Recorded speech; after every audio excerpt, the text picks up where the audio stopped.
ప్రేమ ధీరజ్ దగ్గరికి కాఫీ తీసుకొని వచ్చి, అబ్బబ్బా ఈరోజు ఎంత బాగుందో ఈ కాఫీ, ధీరజ్ తాగుతావా అని చెప్పేసి అయితే అడుగుతూ ఉంటుంది. ఆ మాటలు విని అక్కడ ఉన్న ధీరజ్ అయితే, ఈ కాఫీలు టీలు ఇచ్చి నన్ను కాకా పడదాము అనుకుంటున్నావా అని చెప్పేసి అయితే చాలా కోపడుతూ ఉంటాడు.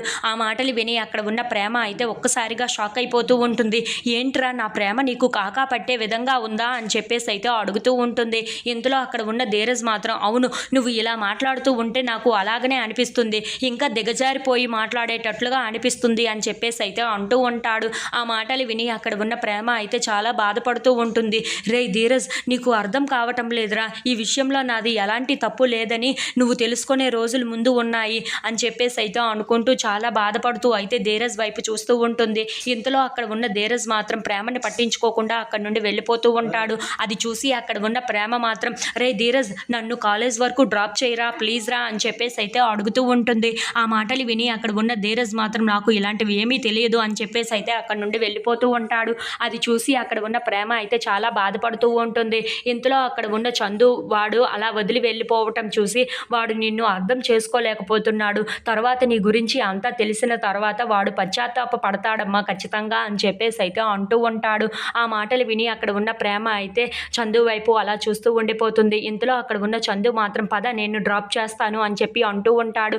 ఆ మాటలు విని అక్కడ ఉన్న ప్రేమ అయితే, ఏమీ అవసరం లేదులే బావా, నేను ఆటోలో వెళ్ళిపోతాను అని చెప్పేసి అయితే అంటూ ఉంటుంది. ఇంతలో అక్కడ ఉన్న చందు మాత్రం, నా రైస్ మిల్లు కూడా అటు సైడే కదా, పర్వాలేదులే పద నేను నిన్ను డ్రాప్ చేస్తాను అని చెప్తున్నాను కదా అని చెప్పేసి అయితే అంటూ తన బైక్ ఎక్కించుకుంటూ ఉంటాడు. ఇంతలో అక్కడ ఉన్న చందు బైక్ అయితే పంచర్ అయిపోవటంతో, ఏంటి ఇప్పుడు ఇలా జరిగింది అని చెప్పేసి అయితే అనుకుంటూ అలా ఆలోచిస్తూ ఉంటాడు. సరే నాకైతే టైం ఉంది కానీ నీకు టైం అయిపోతుంది కదా, ధీరజ్కి ఫోన్ చేసి ఇప్పుడే రమ్మంటాను ఉండు అని చెప్పేసి అయితే అనుకుంటూ అక్కడ ఉన్న ధీరజ్కి అయితే ఫోన్ చేస్తూ ఉంటాడు. ఒరే నా బైక్ అయితే పంచర్ అయిపోయింది, ఇప్పుడు ప్రేమని కాలేజ్లో డ్రాప్ చేయడానికి ఎటువంటి బైక్ లేదు కదా, అందుకే నువ్వు వచ్చి ప్రేమను తీసుకొని వెళ్ళరా అని చెప్పేసి అయితే అంటూ ఉంటాడు.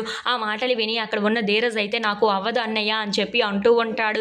ఇంతలో అక్కడ ఉన్న చందు మాత్రం, మర్యాదగా వస్తావా లేదా, నువ్వు వచ్చి ఇప్పుడు ప్రేమను తీసుకొని కాలేజ్లో డ్రాప్ చేయు అని చెప్పేసి అయితే అంటూ ఉంటాడు. ఆ మాటలు విని అక్కడ ఉన్న ధీరజ్ అయితే, ఇక తప్పుతుందా నాకు అని చెప్పేసి అయితే అనుకుంటూ చందు ప్రేమ వాళ్ళ దగ్గరికి అయితే బయలుదేరుతూ వెళ్తూ ఉంటాడు.